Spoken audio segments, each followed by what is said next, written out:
आज अखिल भारतीय बळीराजा संघटनेचे संस्थापक अध्यक्ष आदरणीय निवृत्ती पाटील डक मांडकीकर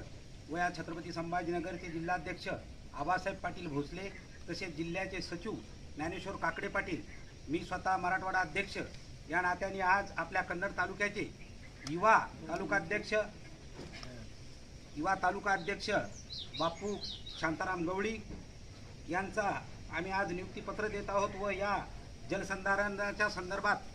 जे त्यांनी इथं ठिय्या आंदोलन उभा केलेलं आहे या आंदोलनाला आमचा आणि आमच्या संघटनेचा सर्वस्वी पाठिंबा आहे आणि जलसंधारण मृत विभागाच्या माध्यमातून मी एक सूचित करू शकतो की यांना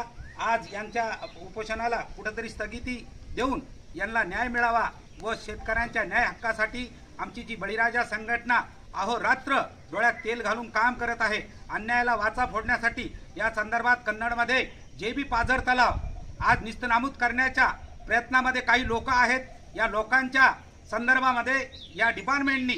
दंडात्मक कारवाई करून कुठेतरी हे थांबावं व शेतकऱ्यांना न्याय मिळवून द्यावा हीच आमची सर्वस्वी प्रार्थना आहे। आणि असं न झाल्यास यानंतर असं आमच्या अखिल भारतीय बळीराजा संघटनेच्या वतीनं तालुका व जिल्हा स्तरावरती खूप मोठा आम्ही तीव्र आंदोलन छेडण्याचा इशारा तुम्हाला देत आहोत।